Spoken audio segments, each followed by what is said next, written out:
राधे राधे दोस्तों, what happened after independence of India, आइए जानते हैं। 15 अगस्त 1947 एक बहुत बड़ा दिन था। इस दिन भारत आखिरकार अंग्रेजों के राज से आजाद हो गया। सदियों की लड़ाई और कुर्बानी के बाद देश अपना रास्ता खुद चुन सकता था।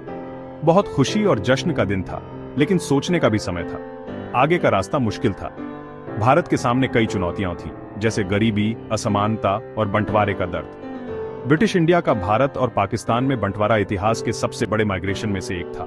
लाखों लोग बेघर हो गए और देश के कई हिस्सों में दंगे भड़क उठे। ये भारत की कहानी का एक दुखद और दर्दनाक अध्याय था। इतनी मुश्किलों के बावजूद नए आजाद देश का हौसला बुलंद था। भारत के लोग अपने और आने वाली पीढ़ियों के लिए एक बेहतर भविष्य बनाने के लिए दृढ़ थे। काम बहुत बड़ा था, लेकिन लोगों का जज्बा अटूट था।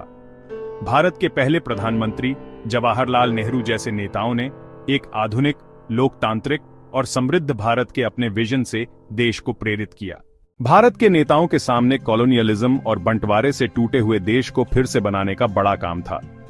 सबसे पहले और जरूरी कामों में से एक था भारतीय संविधान बनाना, जिसे 26 जनवरी 1950 को अपनाया गया।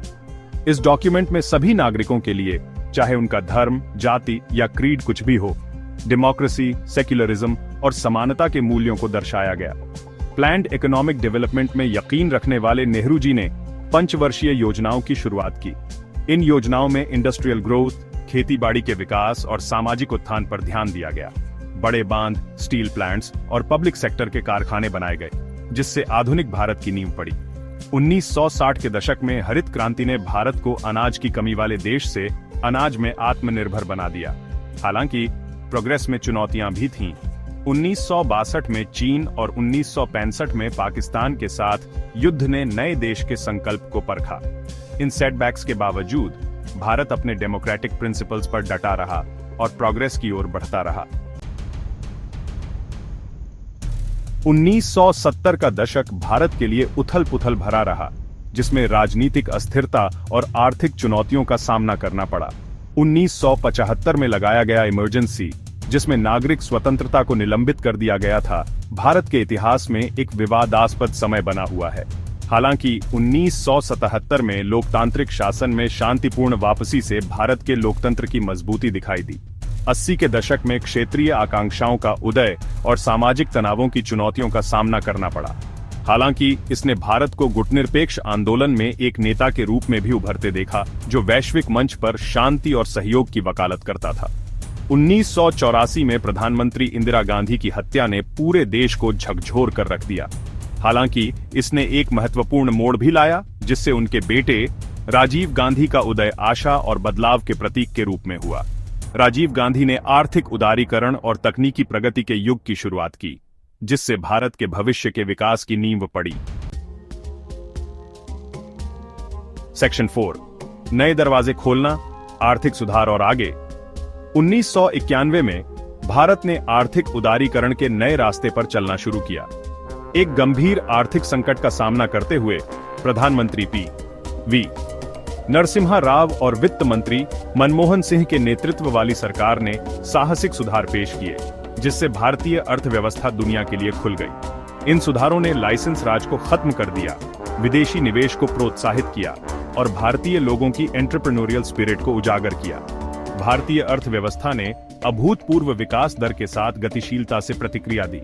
सूचना प्रौद्योगिकी क्षेत्र फला फूला, जिससे भारत एक सॉफ्टवेयर पावर हाउस के रूप में वैश्विक मंच पर आ गया।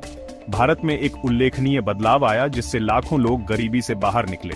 हालांकि लगातार गरीबी, असमानता और सामाजिक विभाजन के रूप में चुनौतियां बनी रहीं। बाद की सरकारों ने अलग अलग सफलता के साथ इन चुनौतियों का समाधान करने के लिए कई कार्यक्रमों और नीतियों को लागू किया है।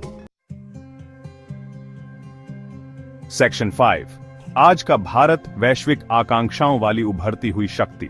आज भारत दुनिया का सबसे बड़ा लोकतंत्र और सबसे तेजी से बढ़ती प्रमुख अर्थव्यवस्थाओं में से एक है। इसने अंतरिक्ष अन्वेषण, तकनीक और स्वास्थ्य सेवा सहित कई क्षेत्रों में उल्लेखनीय प्रगति की है। एक अधिक न्यायसंगत और समतावादी विश्व व्यवस्था की वकालत करते हुए वैश्विक मंच पर भारत की आवाज ज्यादा सुनी जा रही है। हालांकि भारत अभी भी गरीबी, असमानता और पर्यावरणीय क्षरण की चुनौतियों से जूझ रहा है।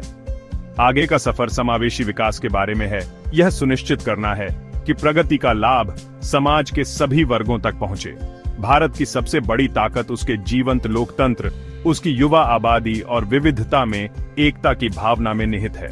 जैसे ही भारत अपनी आजादी के 77वें वर्ष का जश्न मना रहा है, वह आशा और दृढ़ संकल्प के साथ भविष्य की ओर देख रहा है। 21वीं सदी में एक अग्रणी राष्ट्र के रूप में अपना सही स्थान लेने के लिए तैयार है। फिर अब 2014 बीजेपी सरकार आए और इंडिया को मानो पलट कर रख दिया हमारे present prime minister Shri Modi ji को नमस्कार। दोस्तों, ऐसे ही ज्ञान की वीडियो देखने के लिए बने रही। अनफोल्डेड ज्ञान के साथ धन्यवाद।